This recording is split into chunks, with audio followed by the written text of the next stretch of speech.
Gordon's Stowaway. Dilly the duck lives at one of the stations on the Little Western Branch line. She became a particular favorite of Donald and his crew, so most people now call her Donald's duck. Gordon knew all about Dilly, but thought her beneath his dignity. Animals indeed, he would say loftily. They're all very well in their place, but they don't help to run a railway. Well, the passengers like her, retorted Oliver.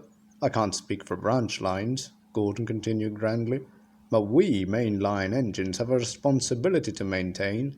Sir Topham Hatt runs a railway, not a zoo. One winter's day, Gordon had to visit the mainland. It was cold, and he shivered as he waited in the yard. He wished he could get moving and make himself warm again. Just as the signal rose, he thought he heard a sort of scrabbling in his tender. He didn't have time to worry about that. He was so keen to get warm again that he steamed out of the yard as quickly as he could.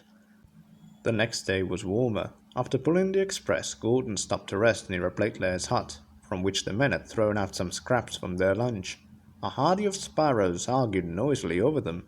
Go away, Gordon barked, and the sparrows took no notice. This made Gordon even more cross. Why can't they let an engine rest in peace? He wanted to blow steam and make them fly off, but he couldn't without his driver.